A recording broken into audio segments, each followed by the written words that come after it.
Kita mendekati perayaan yang sangat menyenangkan, yaitu perayaan Natal. Allah menjelma jadi manusia, inkarnasi. Saudaraku, tidak ada seperti itu dimanapun saudara cari seluruh dunia, segala bangsa. Allah yang menjelma jadi manusia dan bahkan diam di antara kita. Apa tanda orang dipenuhi dengan Roh Kudus? Yang pertama adalah dia akan bernubuat. Seringkali kita cuma merendahkan dengan berkata akan memuji Tuhan dengan glosolalia, terjemahkan bahasa roh. Belum, saudara, itu bahasa doa.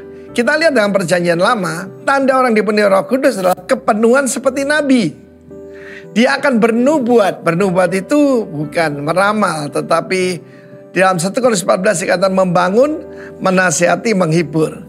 Ketika Maria dipenuhi oleh Roh Kudus, maka ketika itu apa yang terjadi? Dia mendapat kekuatan baru. Dia segera berangkat dan pergi kepada Elisabet. Dia melihat bagaimana mujizat Tuhan yang terjadi pada anaknya itu. Dan ketika dia juga memberikan salam, dia cuma memberikan shalom, Mbak Elisabet. Dan apa yang terjadi? Anak yang di dalam kandungan, yaitu Yohanes Pembaptis, melonjak kegirangan, leap for joy, agaliao. Bukan cuma goncang, saudara, melompat-lompat menari dengan sukacita. Rupanya sukacita itu menular, saudara, ya. The joy of the Lord is our strength. Mari kita tanya kehidupan kita hari ini. Perayaan Natal, hiasan Natal tidak membuat kita sukacita, tapi Roh Kudus. Karena itu penuhlah dengan Roh Kudus, dan yang keluar daripada kita adalah berkat, membangun, menasihati, menghibur. Dan tanda daripada Roh Kudus adalah buah roh. Kita melihat dalam kehidupan Elisabet. Elisabet sama sekali bebas dari iri hati kepada yaitu Maria. Maria seorang gadis desa. Mungkin usianya belum sampai 20 tahun. Tetapi ini adalah hamba Tuhan yang senior. Istri dari seorang imam yang terpilih, saudaraku. Tetapi dia berkata bagaimana semua berkat Tuhan, janji Tuhan akan terjadi kepadamu. Dia bernubuat. Dia mengucapkan kata-kata yang membangun kepada Maria. Dan dia memanggil Maria the mother of my Lord. Dia tidak berkata mother of my God. Dia berkata mother of my Lord. Dan kita lihat bagaimana kemudian Maria menaikkan satu pujian yang disebut dalam bahasa Latin Magnificat. Jiwaku memuliakan Tuhan. My soul magnify the Lord. Magnificat. Meninggikan Tuhan. Rohku bersuka cita karena Allah juru selamatku. Dia sendiri perlu diselamatkan. Dia adalah mother of my Lord ketika dia melahirkan Yesus. Tetapi bukan mother of God. Jangan gagal paham, saudaraku. Karena itu kita di dalam perayaan Natal sekali lagi, mari kita juga bersyukur kepada yang paling tidak kelihatan. Dalam Alkitab tidak kelihatan memang, tapi peran terbesar adalah Roh Kudus yang ada tengah-tengah kita. Bukan malaikat, bukan orang Majus, bukan Yusuf dan Maria, tetapi Roh Kudus. Dan Roh Kudus bisa Anda undang dalam kehidupanmu, bahkan di rumahmu. Mungkin engkau seorang yang sangat sederhana, tidak punya banyak hal untuk bisa merayakan Natal. Minta Roh Kudus memenuhi engkau, dan engkau akan dipenuhi oleh Roh Kudus, dan engkau akan memuliakan Tuhan, dan engkau akan memuji Tuhan. Glorify God dengan memuji Tuhan, memuliakan Tuhan. Seperti Maria, dia berkata, orang yang rendah hati akan diangkat, orang yang sombong akan diturunkan. Itu nyanyian daripada, yaitu ibu daripada Samuel, yaitu Hana. Dan 1000 tahun kemudian, mungkin 1000 tahun ya, maka itu terjadi. Luar biasa sekali. God bless you. Karena itu have a blessed Christmas. Haleluya. Amin. Shalom, selamat pagi. Kita memasuki masa-masa menuju ke Natal ya. Bapak Ibu siap untuk merayakan Natal? Terima kasih tanggal 25 ya. Oke, kita berdoa, kita serahkan ibadah kita pagi hari ini. Terima kasih Bapak, kami bersyukur buat pagi yang luar biasa ini. Kami boleh diperkenankan untuk berjumpa dengan pribadi-Mu. Kami boleh mengalami hadirat-Mu. Kami boleh diberi karunia oleh Tuhan untuk mengalami perjumpaan dengan Raja di atas segala raja. Lewat pujian kami, lewat penyembahan kami menaikkan syukur kami kepada-Mu Tuhan. Di dalam nama Yesus Kristus, kami menyerahkan ibadah kami dari awal hingga selesainya hanya di dalam satu nama, Yesus Kristus Tuhan. Amin.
kita mempunyai Allah yang besar. Kalau Dia sudah berjanji kepada saudara dan saya, Dia akan menggenapinya. Dan yes dan amin. Dan itu yang akan terjadi dalam diri saudara dan saya. Untuk itu, siaplah untuk mendengar isi hatinya. Engkau urapi hamba-Mu yang menyampaikan isi hati-Mu. Urapi kami semua yang mendengarkan isi hati-Mu. Tuntun bimbing kami. Roh Kudus hadir di tengah-tengah kita. Arahkan hatimu kepadanya. Buka hatimu. Engkau akan menerima sesuatu yang daripadanya, yang akan menggenapi rencana Tuhan ada dalam kehidupanmu, sehingga engkau akan memuliakan Sang Raja. Terima kasih Bapa. Segala pujian, hormat, dan kemuliaan hanya bagi-Mu Tuhan. Kami siap untuk mendengarkan isi hati-Mu. Hadirat-Mu melingkupi kami. Kuasa darah Yesus ada di tempat ini, sehingga tidak ada satu kekuatan pun di luar Engkau yang sanggup mengganggunya. Terima kasih. Terima kasih. Yang siap untuk mendengarkan isi hati Tuhan sama-sama. Yang percaya katakan amin. Silakan duduk. Shalom. Seperti biasa, katakan bersama saya. Seperti biasa, katakan bersama saya. Saya orang yang paling diberkati dan dikasihi oleh Tuhan. Amin. Tanpa terasa, kita sudah memasuki minggu kedua di bulan Desember. Sebentar lagi kita merayakan pesta Natal. Nah, tema renungannya bulan Desember ini adalah memuliakan Sang Raja lewat gereja, lewat kita, lewat saudara dan saya. Nah, apa pengaruh gereja bagi dunia? Matius menyatakan bahwa kita, yaitu saudara dan saya, adalah garam dan terang dunia. Garam itu sekalipun sedikit atau kecil, namun punya pengaruh dalam banyak hal di kehidupan manusia. Demikian pula, terang itu tampak nyata di tengah kegelapan. Jadi, jika garam kita tidak asin, maka kehidupan kita tidak punya pengaruh apa-apa bagi dunia ini. Demikian pula, jika terang kehidupan kita padam, maka kita tidak jauh berbeda dengan kebanyakan orang di dunia ini. Nah, kita dapat menggarami dan menerangi orang di sekitar kita dengan perbuatan kebenaran dan kebaikan yang kita lakukan setiap hari. Sebagai warga kerajaan Allah, kita dapat mempermuliakan Sang Raja dengan gaya hidup kehidupan Allah, kerajaan Allah. Nah, yang menjadi pertanyaannya adalah bagaimana caranya kita menjadi garam dan terang dunia sehingga kita dapat memuliakan Sang Raja lewat kehidupan saudara dan saya.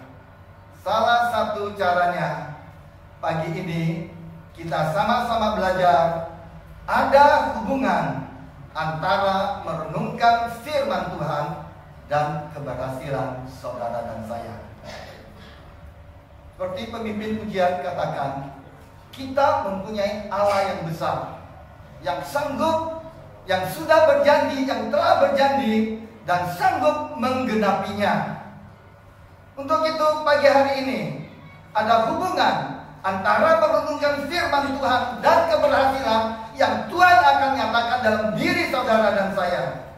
Minggu kemarin kita sudah sama-sama belajar firman Tuhan berkuasa untuk membersihkan, memberikan kehidupan, dan menyembuhkan saudara dan saya. Kalau kita menangkap pesan Tuhan ini dan kita dapat melewati semuanya ini, maka kita, saudara dan saya, dapat menjadi garam dan terang dunia. Maka kita, saudara dan saya, gerejanya, dapat memuliakan Sang Raja. Amin. Nah, Kita lihat di Mazmur 1 ayat 1 sampai dengan 3.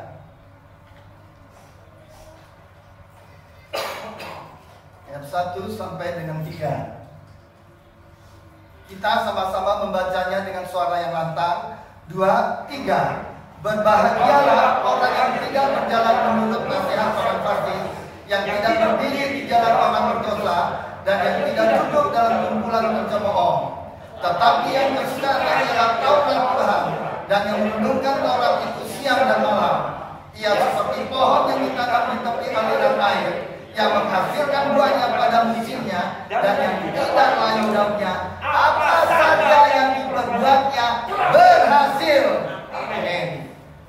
Nah, saya mau saudara mengerti, Taurat Tuhan di sini bukan berbicara tentang 10 hukum Taurat.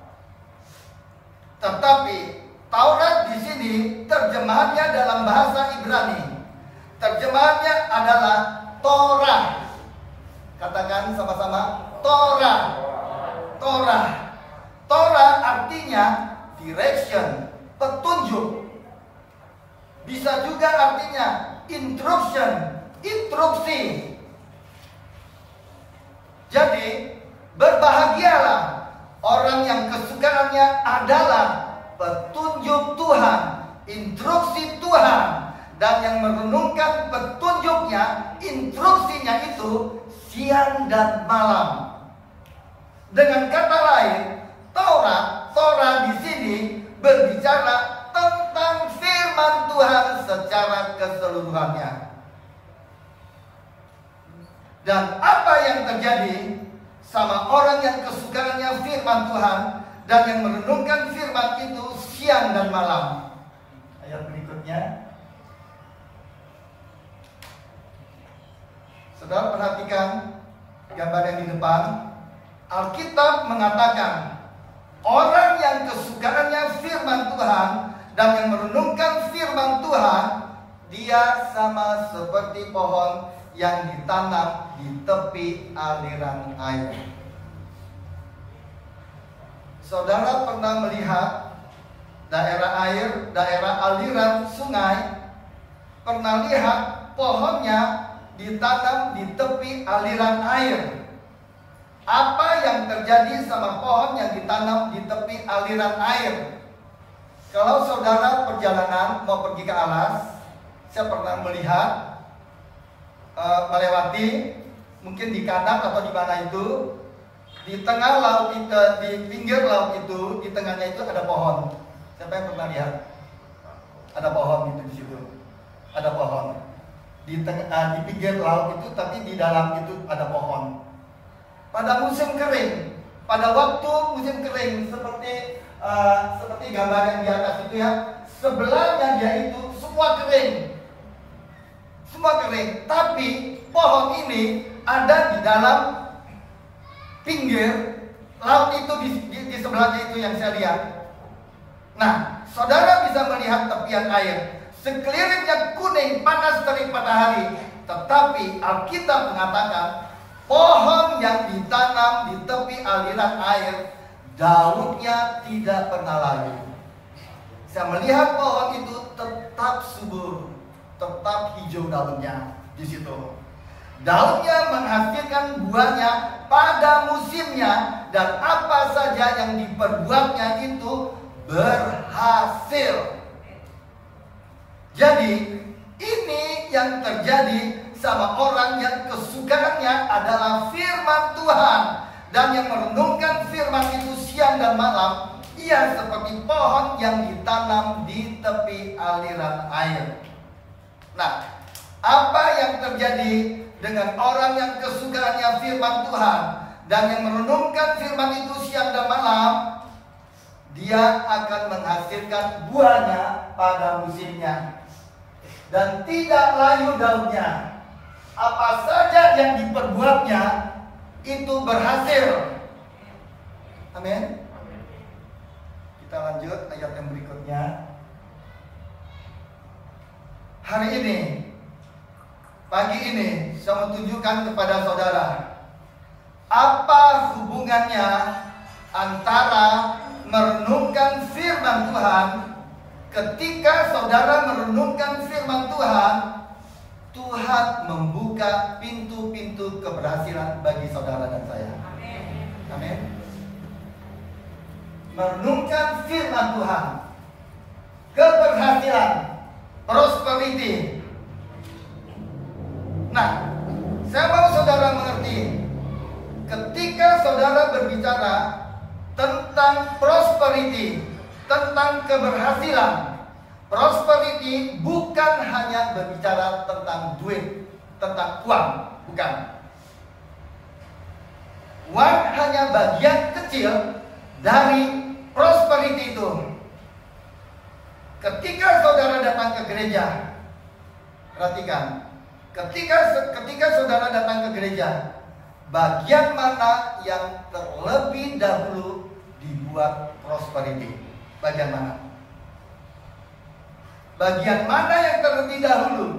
Ketika engkau datang ke gereja, dengar firman Tuhan, bagian mana yang terlebih dahulu dibuat prosper? Siapa yang bisa jawab? Bagian mana? Dalam hatimu, jiwamu. Aku berdoa, semoga engkau baik-baik saja dan sehat dalam segala sesuatu, prosper, baik-baik, prosper, sama seperti jiwamu baik-baik saja. Jadi, ketika jiwamu baik-baik, maka yang lainnya akan baik, akan prosper. Amin. Jadi, jangan pernah berpikir kalau saya bicara ngomong tentang prosperity, tentang keberhasilan, selalu uang. Selalu cien. Uang hanya bagian kecil dari prosperity.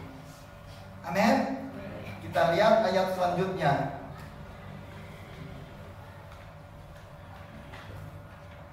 Ya. Ayat yang kedua, perhatikan.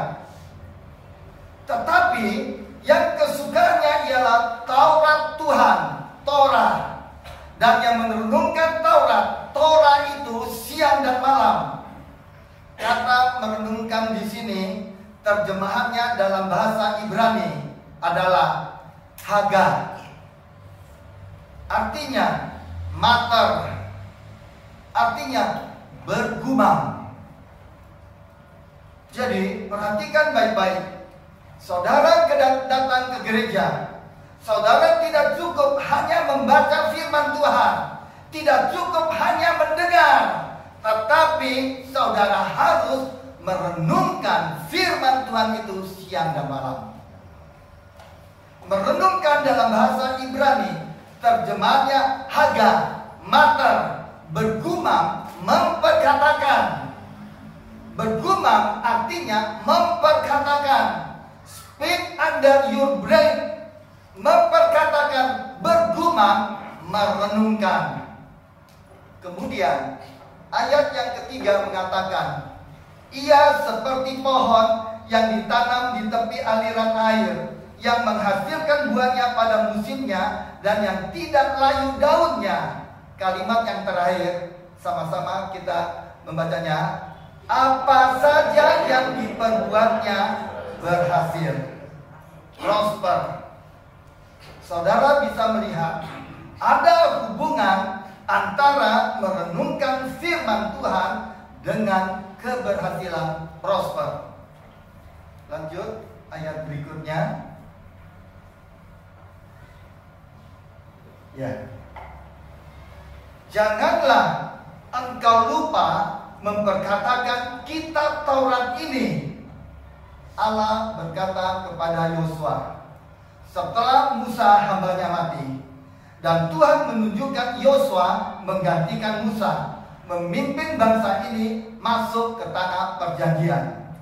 Dan Allah berkata kepada Yosua, janganlah engkau lupa memperkatakan kitab Taurat ini, Torah, tetapi renungkanlah itu siang dan malam. Katakan bersama saya, renungkanlah. Terjemahannya apa? Hagar. Renungkan itu siang dan malam, supaya engkau bertindak hati-hati sesuai dengan segala yang tertulis di dalamnya, sebab dengan demikian perjalananmu akan berhasil. Terjemahannya apa? Prosper, dan engkau akan beruntung. Saudara bisa melihat ada hubungannya kembali antara merenungkan firman Tuhan dan keberhasilan, prosper. Ayat selanjutnya. Ya.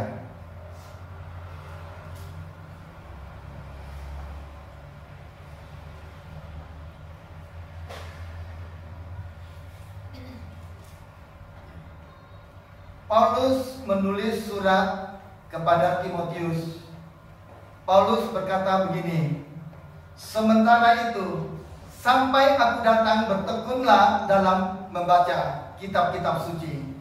Artinya bertekunlah dalam membaca firman Tuhan, dalam membangun, dalam mengajar. Jangan lalai dalam mempergunakan karunia yang ada padamu, yang telah diberikan kepadamu oleh nubuat dan dengan penumpangan tangan sidang penatua. Ayat yang ke-15, perhatikanlah semuanya itu. Artinya apa? Tidak cukup hanya untuk dibaca, tapi Paulus juga berkata, perhatikanlah semuanya itu. Kata perhatikan di sini dalam bahasa Yunani terjemahannya adalah melatao. Melatao, yang artinya renungkan. Renungkan. Jadi tidak cukup hanya dibaca, tidak cukup hanya didengar, tetapi direnungkan. Bertekunlah dalam membaca firman Tuhan. Ayat yang ke-15, perhatikanlah semuanya itu, renungkanlah dan hiduplah di dalamnya, supaya kemajuanmu nyata kepada semua orang. Amin. Nah, kata kemajuanmu di sini itu adalah your progress. Your progress. Bertekunlah dalam membaca firman Tuhan, bukan hanya dibaca tetapi direnungkan, supaya kemajuanmu, your progress, nyata kepada semua orang.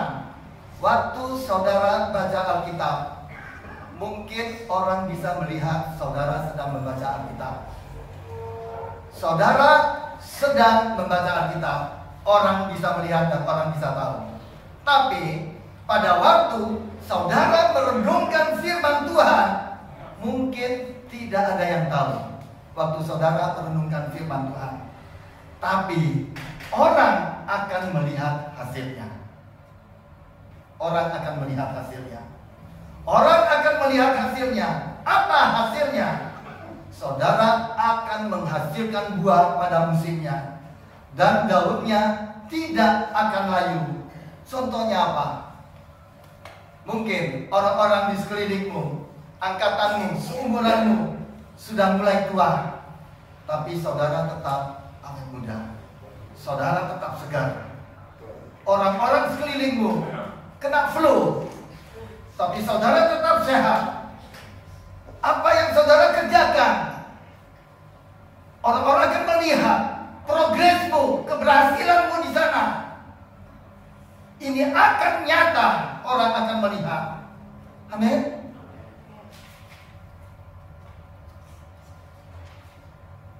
Terus kemudian dalam kitab Ulangan, pasal yang terakhir sebelum kitab Yosua, sebelum Musa mati, Alkitab menceritakan Musa menumpangkan tangan di atas kepala Yosua. Dan sejak itu Yosua memiliki roh kebijaksanaan yang luar biasa sekali. Masuk Yosua pasal pertama, Allah berkata kepada Yosua, janganlah engkau lupa memperkatakan Taurat ini, tapi renungkan Taurat itu siang dan malam. Dengan kata lain, Yosua, perhatikan, dengan kata lain, Yosua, dia punya akses mendengar suara Tuhan secara audible.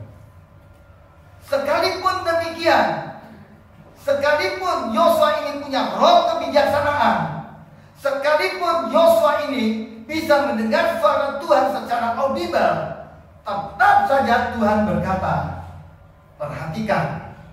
perhatikanlah, jangan engkau lupa memperkatakan kitab Taurat ini, renungkanlah itu siang dan malam.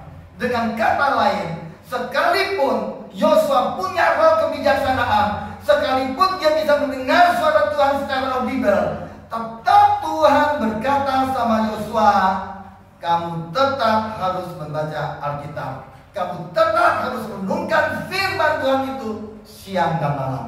Amin. Gitu. Nah, bilang sama kiri kananmu, jangan pernah lupa baca firman Tuhan.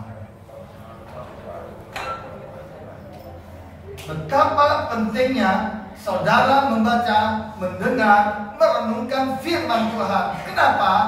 Orang akan melihat progresmu, orang akan melihat kemajuanmu. Yang dulu mungkin orangnya yang kasar, orang yang emosi, saudara bisa tenang, bisa sabar.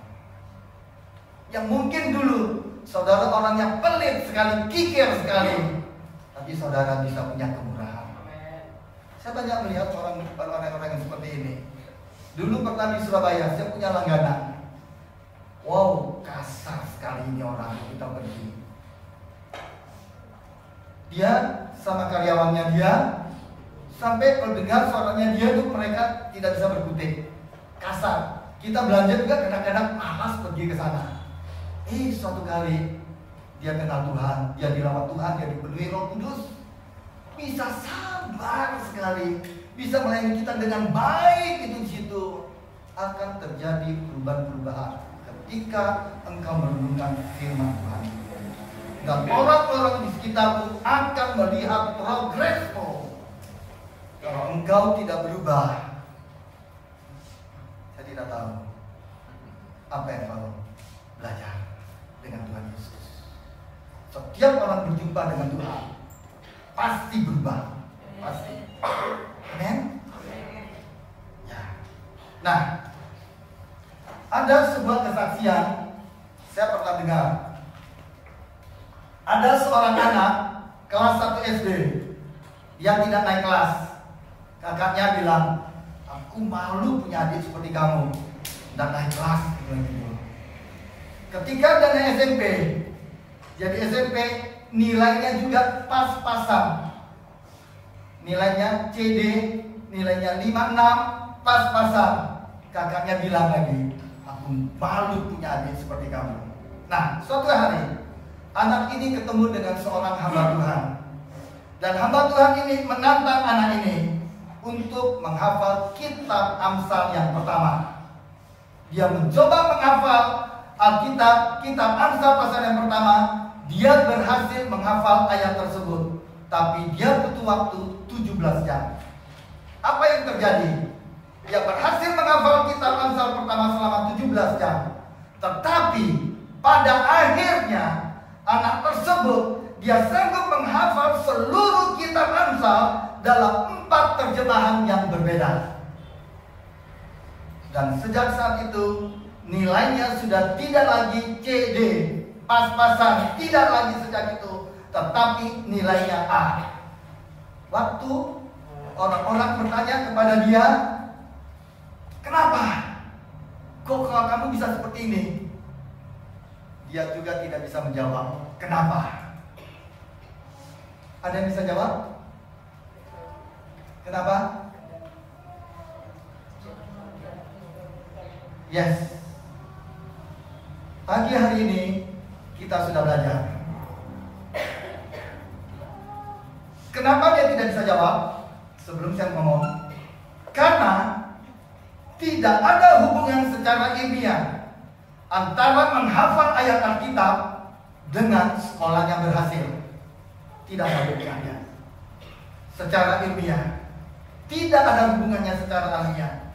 Tetapi sekarang saudara dan saya tahu antara merenungkan firman Tuhan dengan apa saja yang diperbuatnya, itu akan apa?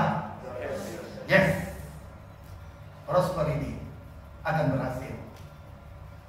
Kita tahu sekarang untuk itu. Dan apa yang terjadi dengan anak ini? Dia berhasil dengan mencapai gelar master. Kalau saudara merenungkan firman Tuhan, saya percaya saudara juga akan menjadi orang yang berhasil. Bukan hanya berhasil, tetapi firman Tuhan katakan apa? Saudara akan beruntung. Beruntung. Yosua 1 ayat 8.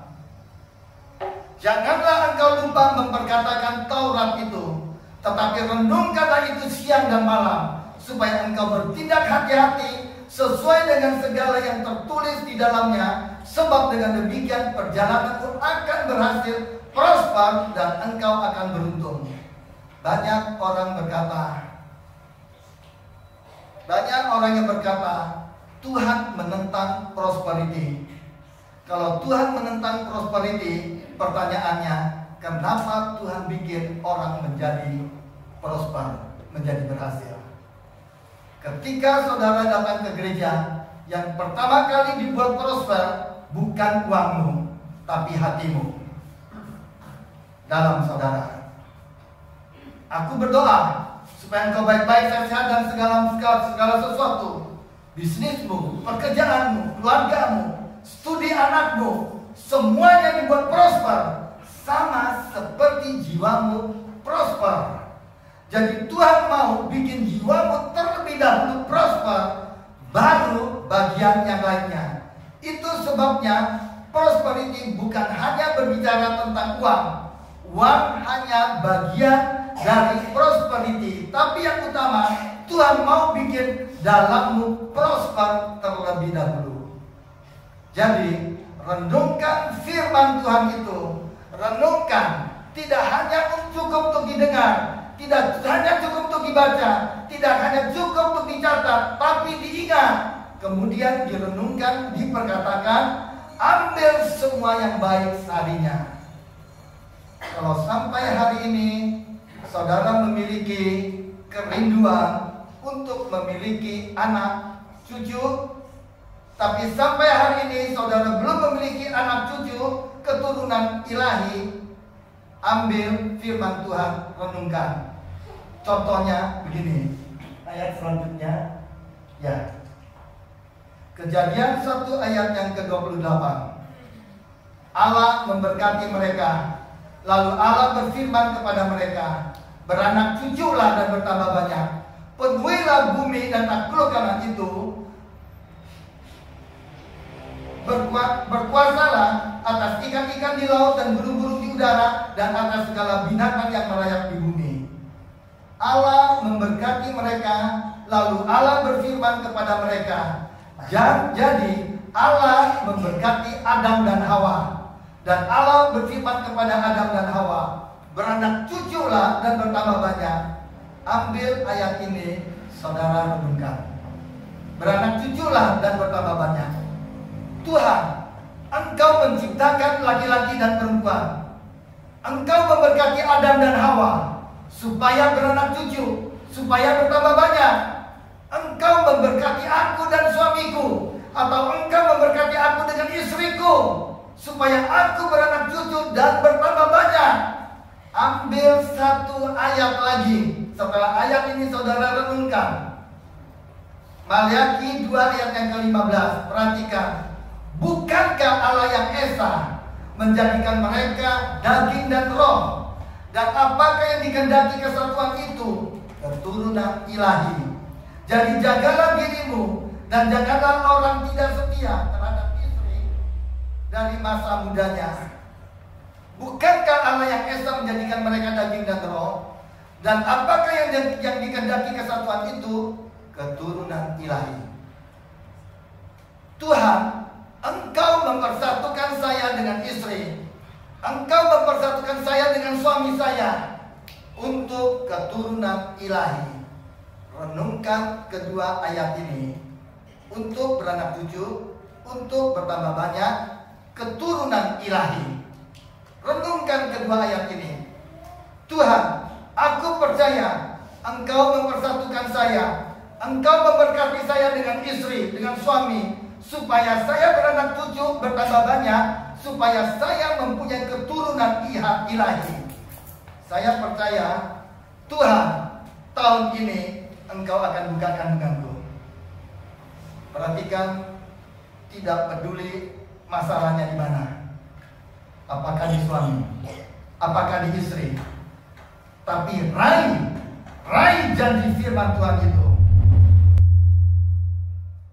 Ia bergetar. Biar rohmu yang bergetar, mendengar kau menangkap dan terjadi dalam kehidupanmu.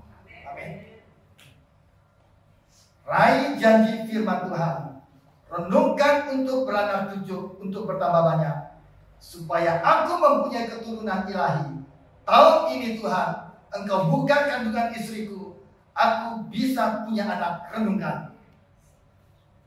Saya tertarik dengan Jonathan Erwin. Saya minta kalau bisa saksian sebentar, 5 menit sampai 7 menit, jangan lama.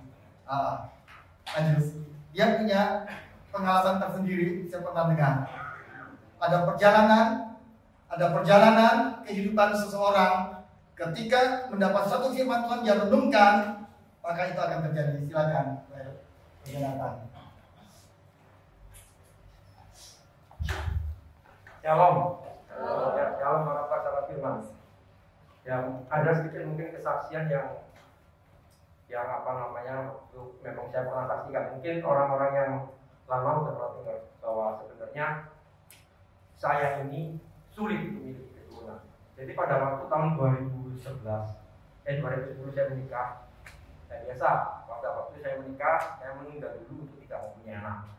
Nah kemudian kok tiba-tiba pas saya jawabnya kebablasan itu gini, kok sampai setahun ini kok saya akhirnya tidak punya keturunan, tidak ada tanda-tanda kehamilan di situ.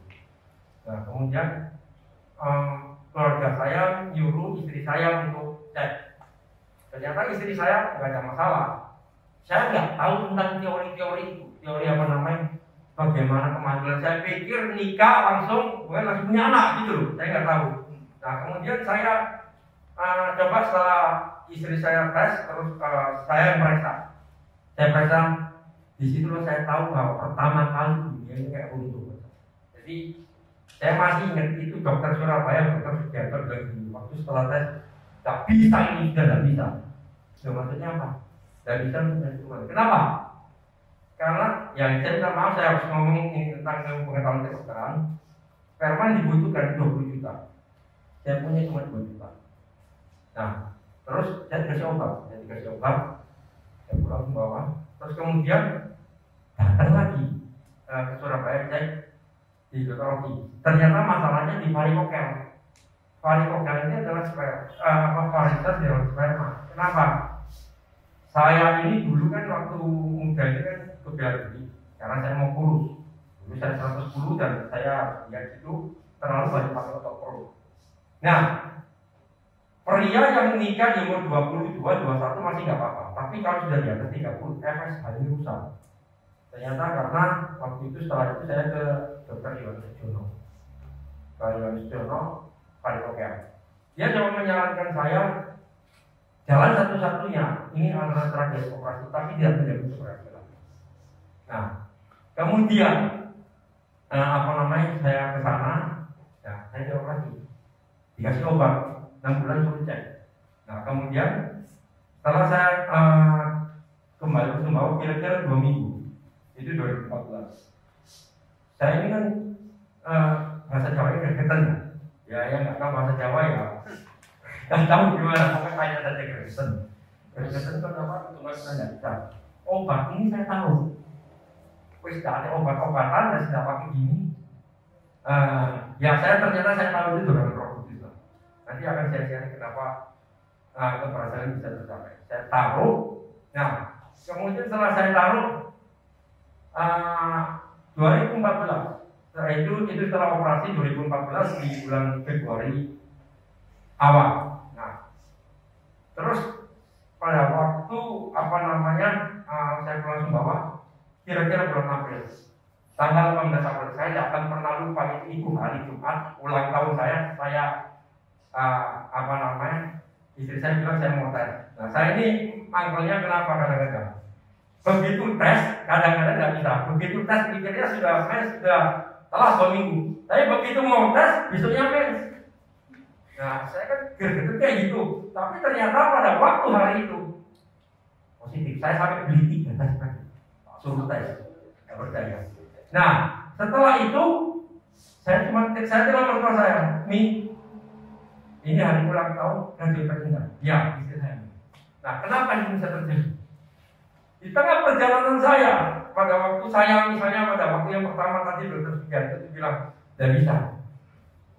Saya bersyukur Tuhan proses saya, Tuhan proses istri saya. Pada waktu saya mendapatkan pasangan, saya tahu dia adalah pasangan yang Tuhan berikan. Tak gampang itu juga. Dan proses itu kesaksian tersendiri juga. Tapi dia bilang gini, Tuhan itu nyata, Tuhan itu bisa melakukan hal-hal yang nggak mungkin, bisa menjadi mungkin. Kamu harus kuat. Jadi bilang itu. Saya bersyukur istri saya melakukan itu. Nah, di tengah perjalanan saya, hubungan pribadi saya dengan Tuhan. Makanya bagi saya penting disiplin rohani. Kenapa?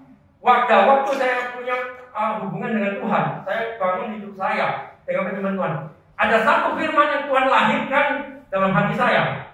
Waktu itu di Yesaya 66 ayat 9 bilang gini, masakan aku yang menciptakan rahim tidak membuat orang melahirkan.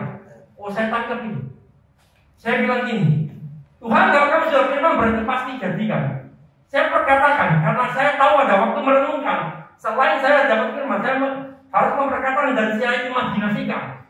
Karena Markus 11 ayat 2 mereka bilang gini, kalau kamu berdoa kamu mintalah seakan-akan kamu telah menerimanya. Jadi saya imajinasikan Tuhan yang telah menciptakan alat reproduksi saya, maka saya dan istri saya dia itu pada waktu itu harus melahirkan keturunan ilahi. Saya perkatakan dan saya imajinasikan, tapi nggak terjadi secara langsung. Ada suara-suara sanggahan. Nah, ini suara musuh. Saya kadang-kadang ini tapi pada waktu itu istri saya bilang tetap kuat, tetap perkatakan. Nah, waktu saya memperkatakan terus, saya imajinasikan. Itu sampai 8 bulan. Saya dapat itu bulan Agustus 2013 saya dapat firman itu. Saya perkatakan. Kenapa? Makanya saya tahu saya itu perlu bertakun. Nah, begitu ada sanggahan saya terus. Tapi waktu sekarang saya tahu polanya. Waktu firman itu tidak ada sanggahan dalam diri saya. Karena sebenarnya sanggahan suara-suara itu adalah sanggahan daripada suara musuh, suara serumur saya. Nah, karena pada waktu itu keluarga saya begini, sudah bayi tabung aja. Kenapa? Kita yang bayarin kamu, sebenarnya enak. Tapi istri saya tahu dia orang yang luar biasa, dia bilang enggak.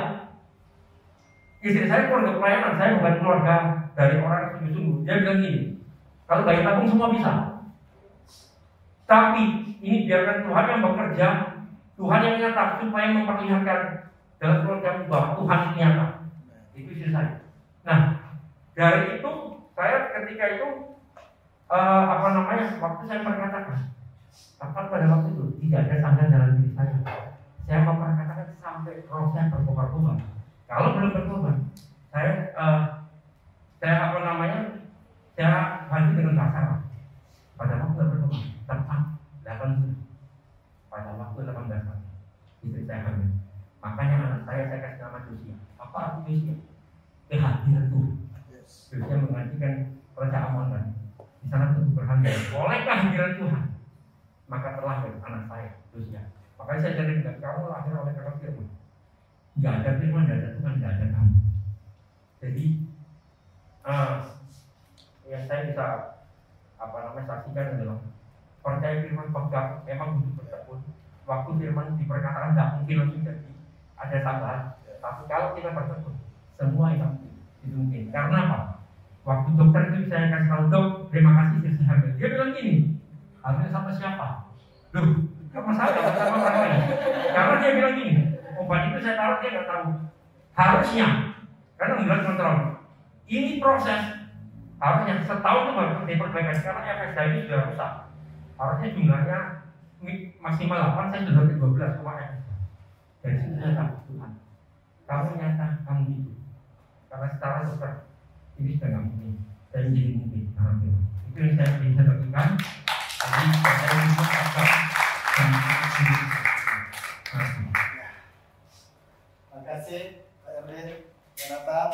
Nah, inilah salah satu kesaksian sesuai dengan tema gereja, mempermuliakan Sang Raja lewat gerejanya, yaitu saudara dan saya lewat Jonathan Erwin. Saya lanjut.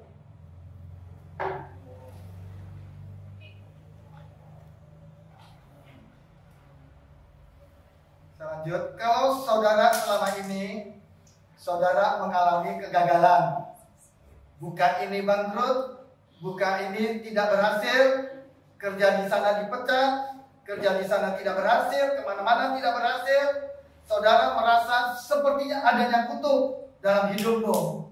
Ambil ayat ini, renungkan. Ayat selanjutnya. Ya. Waktu saudara membaca ayat ini, sepertinya ayat ini tidak memberi efek kepada saudara. Tapi kalau saudara renungkan kalimat per kalimat, renungkan. Kristus telah menebus kita dari kutuk hukum Taurat. Kristus telah menebus kita, membeli kita keluar, membeli saudara keluar. Kristus telah menebus saya keluar dari kutuk. Amin. Bagaimana caranya? Dengan jalan menjadi kutuk. Yesus menjadi kutuk artinya apa? Dia gantikan posisimu. Dia beli saudara dari kutuk, dan dia gantikan posisimu. Dia yang menjadi terkutuk. Betapa caranya luar biasa sekali ini. Sebab ada tertulis, terkutuklah orang yang tergantung di atas kayu salib. Jadi, saudara sekarang mengerti, renungkan kalimat per kalimat.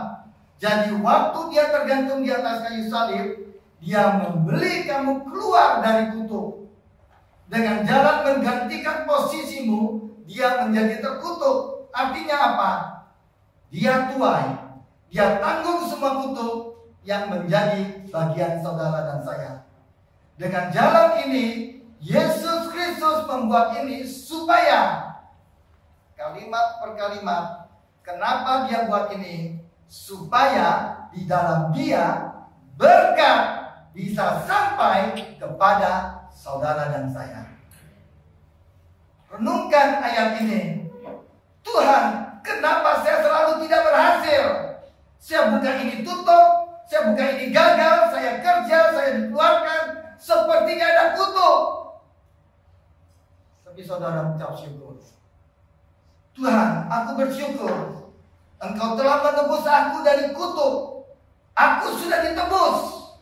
Seharusnya tidak ada lagi kutuk yang bisa datang kepadaku.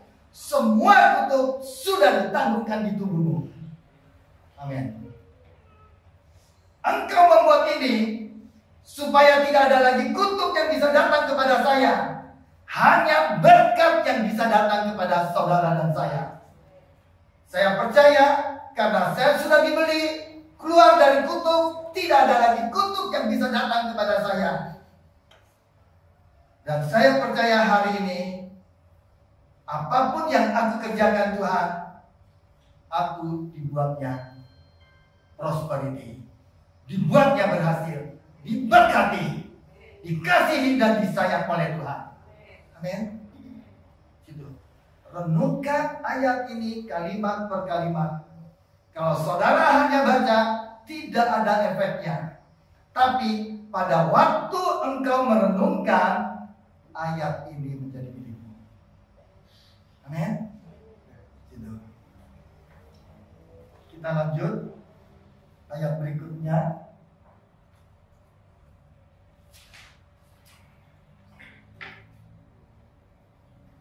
Ya. Perhatikan, Tuhan berpesan kepada Yosua, janganlah engkau lupa memperkatakan kitab Taurat ini, tapi renungkanlah itu siang dan malam. Yosua orangnya sibuk. Saya mengerti juga saudara orangnya sibuk. Tapi Yosua itu lebih sibuk lagi. Tidak ada alasan. Tuhan berkata, renungkanlah ini siang dan malam. Artinya apa?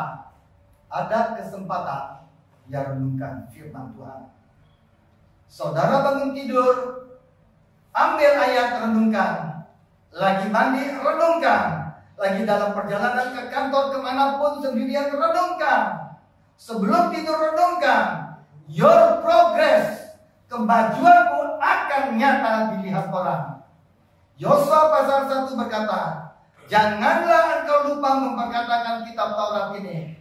Renungkanlah itu siang dan malam, supaya engkau bertindak hati-hati sesuai dengan segala yang tertulis di dalamnya. Dengan demikian, Tuhan berjanji begini, kalau kamu mendengar firman-Ku, perjalananmu akan berhasil dan engkau akan beruntung.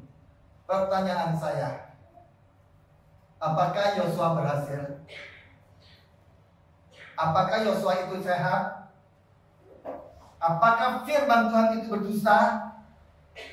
Kita akan lihat. Perhatikan baik-baik. Di akhir hidupnya Yosua, apa yang dia alami? Ayat selanjutnya.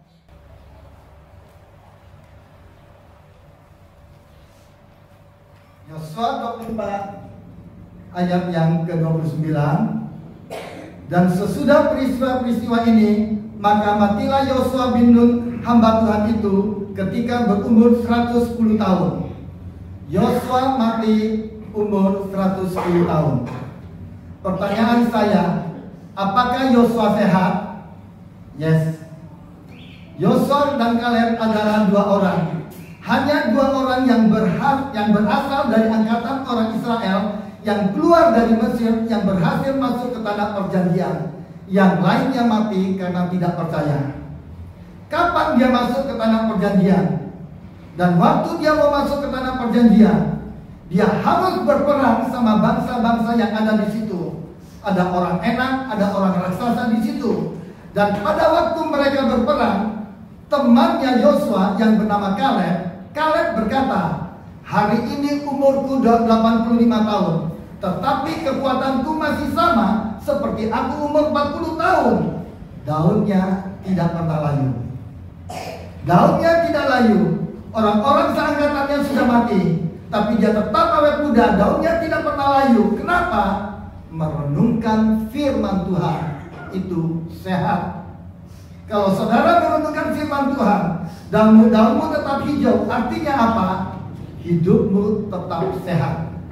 Saudara tahu kenapa? Ketika saudara merenungkan firman Tuhan dan daunmu tetap hijau, ingat baik-baik, waktu Adam dan Hawa diciptakan pertama kali oleh Allah, diciptakan dari debu dan tanah. Tapi pada waktu Adam dan Hawa diciptakan dari debu dan tanah, Adam dan Hawa belum menjadi makhluk hidup. Kenapa Adam dan Hawa menjadi makhluk hidup? Ketika Allah menghembuskan nafas ke lubang hidungnya Adam, demikianlah Adam menjadi makhluk hidup. Alkitab berkata, segala tulisan dalam Alkitab semuanya diilhamkan oleh Allah. Dalam bahasa Yunani, ilham di sini adalah theanustos, yang artinya God breathed, nafasnya Allah. Semua tulisan dalam Alkitab adalah nafasnya Allah. Sadarkah saudara? Tahukah saudara? Apakah saudara menyadari selama ini, ketika engkau baca firman Tuhan, semua tulisan itu adalah nafasnya Allah. Ketika saudara buka Alkitab, ketika saudara baca firman Tuhan, sadarkah saudara, sesungguhnya Tuhan sedang menghembuskan nafasnya kepada saudara. God's breath. Semua tulisan dalam Alkitab adalah nafasnya Allah. Waktu saudara baca, buka firman, sesungguhnya Allah sedang menghembuskan nafasnya kepada saudara. Waktu Allah menghembus nafasnya kepada Adam, ada kehidupan di sana. Waktu saudara baca Alkitab, Allah menghembuskan nafasnya, apa yang terjadi? Ada kehidupan. Itu sebabnya Amsal berkata, hai anakku, perhatikanlah perkataanku, janganlah semuanya itu menjauh dari matamu. Artinya apa? Baca. Arahkanlah telingamu kepada ucapanku, dengar. Simpanlah itu dalam lubuk hatimu, renungkan. Karena itulah yang menjadi kehidupan bagi mereka yang mendapatkannya, dan kesembuhan bagi seluruh tubuh mereka. Itu sebabnya jangan pernah heran kalau saudara membuka Alkitab, saudara baca Alkitab, Tuhan sedang mengembuskan nafasnya sama saudara, dan apa yang terjadi? Ada kehidupan dan ada kesembuhan. Oleh sebab itu, Yesus berkata, kamu hidup bukan dari roti saja, tapi dari setiap firman yang keluar dari mulutnya Allah. Ketika saudara baca Alkitab, Tuhan mengembuskan nafasnya, saudara punya kehidupan, kesembuhan bagi seluruh tubuhmu.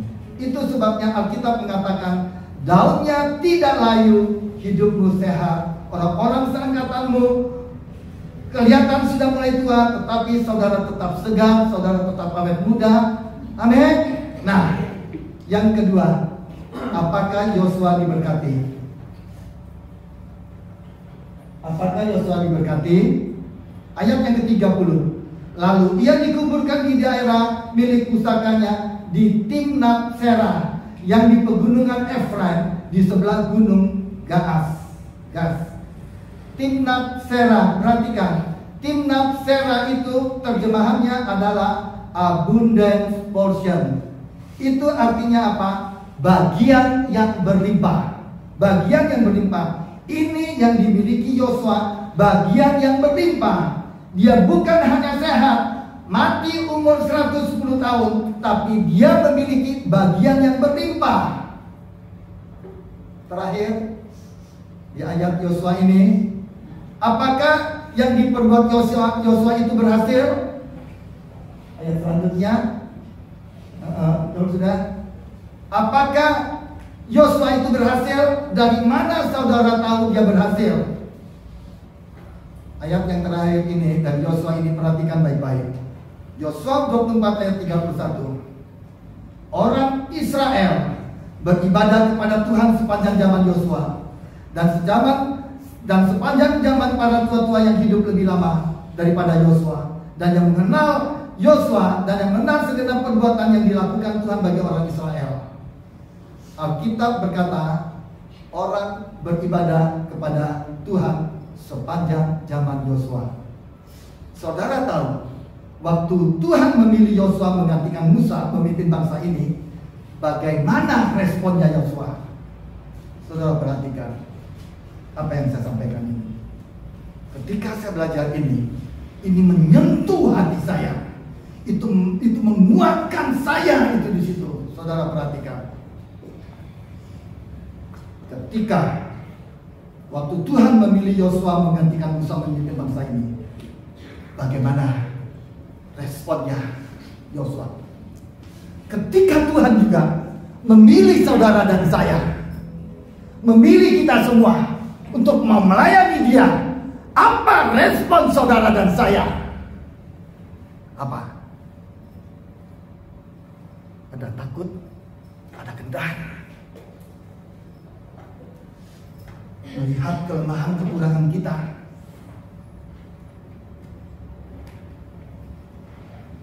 Bagaimana responnya Yosua? Dia takut, dia gentar, dia takut. Dari mana saya tahu bahwa Yosua itu dia takut, dia gentar? Mungkin saudara berkata juga, dari mana kita tahu bahwa Yosua itu takut dan gentar? Tuhan yang berkata kepada Yosua. Perhatikan, Tuhan yang berkata kepada Yosua, jangan takut, jangan gentar, jangan takut, jangan gentar. Tenangkan, kuatkan dan teguhkan hatimu. Yosua takut dan dia gentar. Kenapa Yosua takut dan dia gentar? Karena Yosua dia tahu betul karakter bangsa ini, yaitu bangsa Israel yang dia pimpin.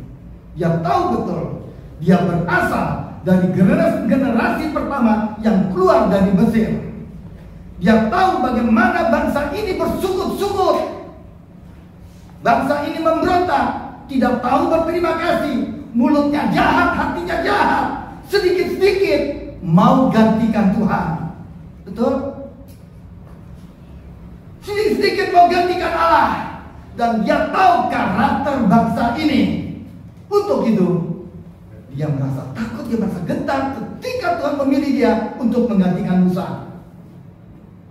Musa saja dia lawan, Harun saja bangsa Israel itu lawan. Jangankan Musa, bahkan Allah saja mereka lawan. Di situ. Itu sebabnya Yosua takut dan gentar. Dia takut dia tidak berhasil.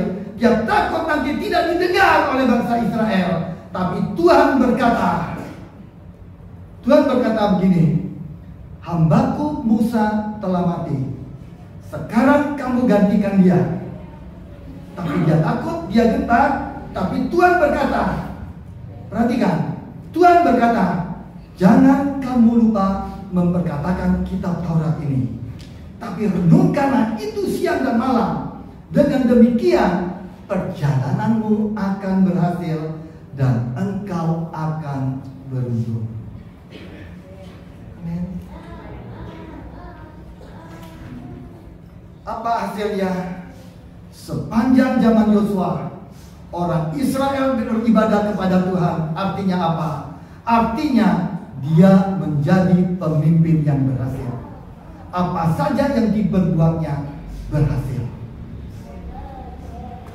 Tidak ada satu buku yang berani berjanji sama saudara, apa yang kamu perbuat berhasil. Hanya Alkitab yang berani berjanji. Dan saya mau kasih tahu, dia tidak pernah berdusta. Amin. Dan saya mau saudara, bagaimana saudara mau berhasil? Renungkan firman Tuhan. Tidak cukup dibaca, tidak cukup didengar, tidak cukup diingat, direnungkan. Renungkan, memperkatakan siang dan malam. Tuhan menulis Alkitab bukan untuk suksesnya Tuhan. Tuhan menulis Alkitab untuk suksesnya saudara dan saya. Dia menulis Alkitab bukan untuk kesehatan kehidupan dia, tidak, tetapi dia hidup abadi untuk selama-lamanya. Tapi dia tulis Alkitab untuk kehidupan saudara dan untuk kesehatan saudara. Yang terakhir, saya singkat, coba lihat di Mazmur 115 ayat yang ke-14. Ini kesaksian saya. Ini terus berbicara kepada saya. Mazmur 115 ayat 14 sambil ditayangkan, saya memang tidak kasih. Ini tiba-tiba Tuhan taruh di hati saya terus berbicara. Saya bacakan Mazmur 115 ayat 14. Kiranya Tuhan memberi pertambahan kepada kamu dan kepada anak-anakmu. Ayat ini saya sudah dapat sekitar mungkin 2-3 tahun atau 4 tahun yang lalu. Saya dapat. Di sini dikatakan, Tuhanlah yang memberi pertambahan kepada kita dan kepada anak-anak kita. Jadi bukan siapa-siapa yang sebenarnya yang memberi pertambahan. Alkitab mengatakan, Tuhan yang bisa memberikan pertambahan. Apakah itu jumlah di usahamu, kantormu, cabangmu, atau hartamu, kekayaanmu, kekuatan, kesehatanmu. Dikatakan Tuhan yang memberi pertambahan. Kalau Tuhan yang memberi ketambahan, kita harus terus belajar merenungkan firman-Nya. Waktu saya dapat ayat ini dari satu buku yang sering suka saya baca dari karangan seorang hamba Tuhan namanya Stefanus Here. Di situ ada tertulis ayat ini. Ketika ayat ini dibagikan, waktu saya baca ayat ini, di situ itu tergetar hati saya. Di situ dikatakan, Tuhan memberikan pertambahan kepada kamu. Pertambahan kepada kamu 2 kali dan kepada anak-anakmu. Saya mengimajinasikan ayat ini. Tuhan memberikan pertambahanku. Yang pertama kali Tuhan. Yang aku butuhkan pertambahan dalam diriku. Aku pede. Aku semangat. Aku mau. Aku terlalu kadang-kadang selalu merenungkan diriku, kelemahan, kekuranganku. Ubah aku di Tuhan. Aku memperkatakan. Apakah itu terjadi dengan begitu saja? Butuh proses, butuh untuk melewati. Saya renungkan ayat firman ini. Ketika hal-hal yang negatif masuk di dalam diri saya, seperti apa yang Coach Jonathan Edwin katakan, saya tepis, saya halangi. Kadang-kadang saya buang, saya begitu. Tapi kadang-kadang itu masuk dalam saya, itu mengganggu saya. Tapi saya belajar renungkan firman ini. Tuhan tuntun, bimbing saya, terus bimbing saya. Ini kepada saya dan kepada anak-anak saya. Dan saya kasih kepada anak-anak saya sampaikan kepada Hana dan Odi. Berjalan dengan waktu. Kita kadang-kadang waktu dia di Surabaya, kita video call seminggu sekali. Kita tetap renungkan, selalu siap bicara tentang ini di sini. Apa yang terjadi? Memasuki tahun ini, step by step, Tuhan membukakan sesuatu bagi saya. Yang pertama, mental saya. Yang kedua, kesehatan saya. Saya masuk dalam tahun ini, saya sekarang terasa lebih mudah, lebih sehat dibandingkan dengan beberapa tahun yang lalu. Cuma minggu yang terakhir kemarin itu saya cuma sakit perut, salah makan aja itu. Karena nggak bisa tahan itu di situ, mulut itu di situ.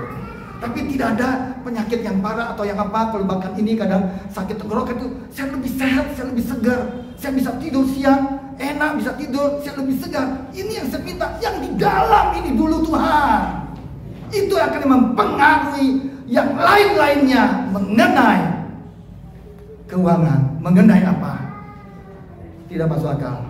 Tuhan memberikan saya ada satu telepon yang baru. Singkat saja, saya tidak nyangka Tuhan kasih saya. Wow, luar biasa.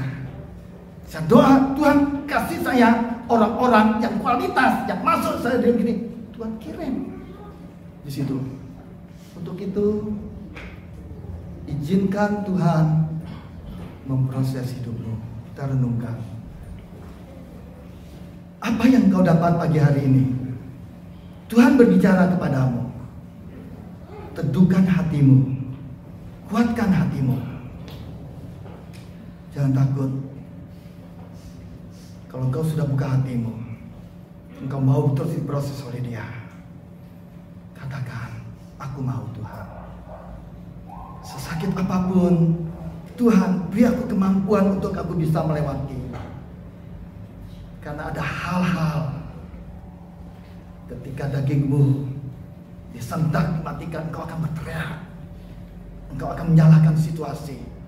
Engkau akan menyalahkan orang-orang di sekitarmu. Engkau akan menyalahkan orang lain. Jangan sampai engkau menyalahkan Tuhan seperti bangsa Israel. Tapi kalau engkau menyadari, kalau ini memang Tuhan yang aku harus lewati, beri aku kemampuan. Aku mau Tuhan. Aku mau. Ini yang sering yang saya lakukan. Ketika saya tidak mampu, ketika saya berteriak daging saya, sepertinya saya mau lepas. Tapi saya katakan, Tuhan, aku mau Tuhan. Beri aku kemampuan. Saya renungkan firman Tuhan. Saya baca terus firman Tuhan. Saya mulai adakan persoalan pribadi saya terus dengan Dia. Prakteknya dengan orang-orang sekitar. Dan aku percaya engkau akan berhasil.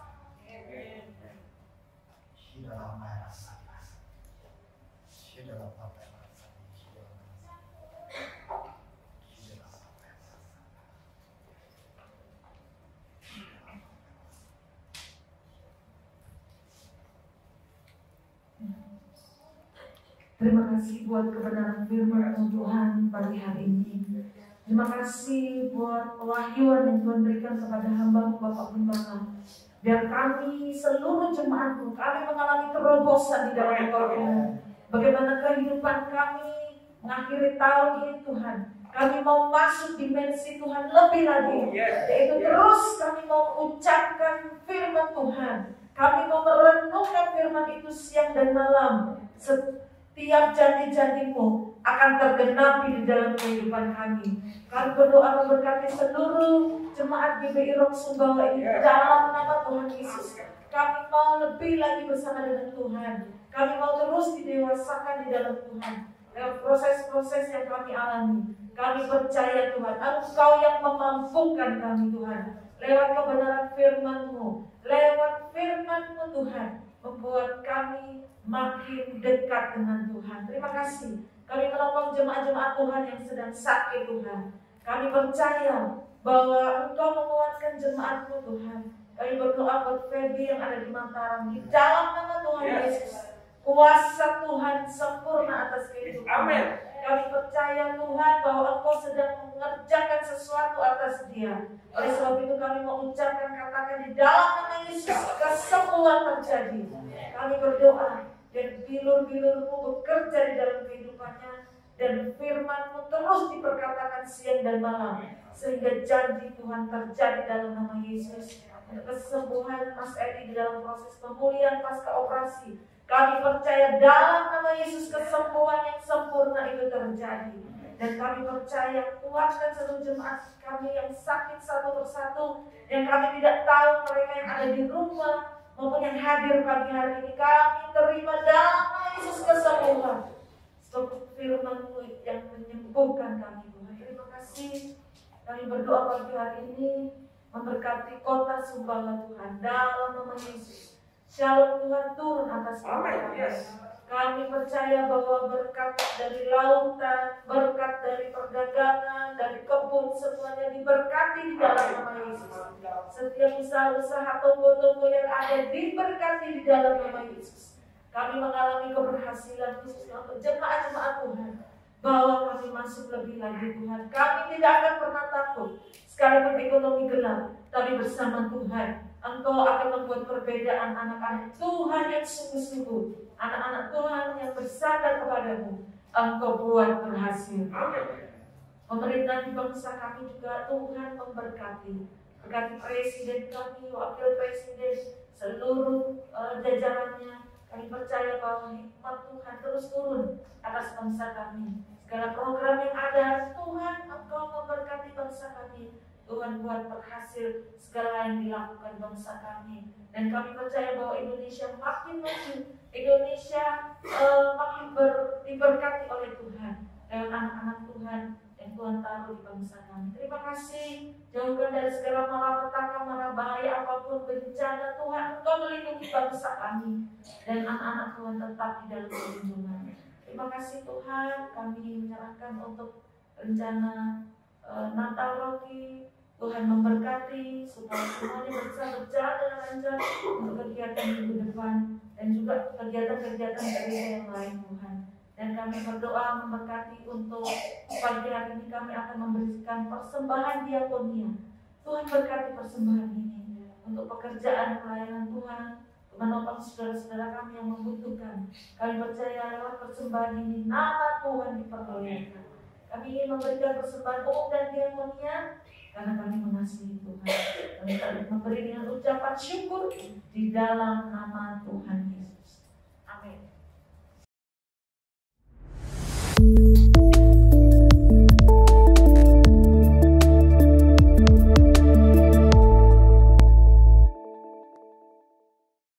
Shalom, salam sejahtera bagi kita. Ibadah hari Minggu diadakan di Aula Hotel Tambora. Acara dilaksanakan pada pukul 8 pagi. Dihimbau untuk semua jemaat hadir menggunakan protokol kesehatan. Sumbawa berdoa diadakan setiap hari Rabu secara tatap muka di tempat Ibu Linda Jalan Kerangka Baja depan Alfamart pada pukul 18 WITA. Kami mengundang Bapak Ibu Saudara sekalian untuk bergabung dan berkumpul bersama dalam KK. Mengenai waktu dan tempat, silakan menghubungi GKK yang tertera. Bagi yang belum bergabung, mari ikut bergabung.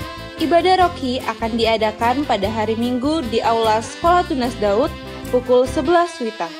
Bagi jemaat yang ingin mengembalikan perpuluhan dan membantu pembangunan gereja lewat M-Banking bisa scan QR Code berikut atau melalui rekening BNI atas nama GBI Rock Sumbawa. Selamat hari Minggu, Tuhan Yesus memberkati. Shalom, Bapak Ibu, saudaraku kekasih dalam Tuhan. Kepada Pak Weli Kurniawan, selamat datang. Boleh bangkit berdiri, kami diberi salam. Kalau minggu depan masih berada di Sumbawa, kembali hadir ya Pak, beribadah bersama dengan kami. Ada beberapa pengumuman tambahan yang ingin saya sampaikan. Yang pertama adalah ibadah Natal kita akan lakukan pada hari Minggu 25 Desember sedikit lebih lama dari jam 8 sampai jam 10 pagi di Aula Tambora. Kemudian ibadah Roki, nah ini yang kita akan adakan minggu depan tanggal 18 Desember jam 4 sore di tempat yang sama. Kemudian ibadah kakak hanya sampai minggu ketiga saja, ya, minggu ketiga bulan Desember. Kemudian diliburkan dan mulai kembali awal Februari 2023. Sumbawa berdoa juga akan kami adakan pada hari Rabu tanggal 21 Januari Desember yang terakhir, dan kita akan lanjutkan kembali pada tanggal 4 Januari. Jadi di akhir minggu kita libur. Panitia Natal Roki membuka taburan buat ibadah Natal Roki. Jadi sudah kami sediakan biaya yang kita butuhkan, dan kami sudah sediakan kotak persembahan di belakang untuk Bapak Ibu Saudara yang rindu untuk menabur persembahan Roki kami. Dengan sukacita dan saudara sangat sukacita menerima taburan Bapak Ibu Saudara. Itulah pengumuman pada pagi hari ini. Terima kasih, Tuhan memberkati.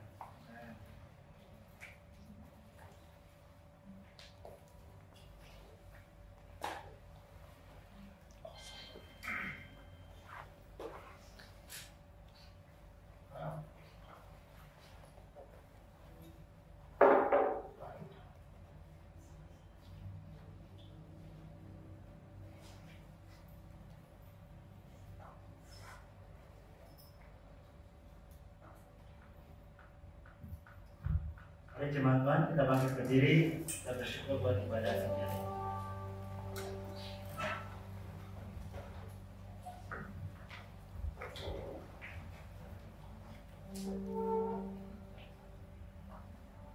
Aku punya Tuhan yang besar, yang tak berjanji dan sanggup menggenapi imanku, bersemangat percaya kuasanya. Ku terima sekarang kemenangan darimu. Aku punya Tuhan yang besar, yang tak berjanji dan sanggup menggenapi imanku, bersemangat percaya kuasanya. Ku terima sekarang kemenangan darimu. Ku terima sekarang kemenangan darimu. Ku terima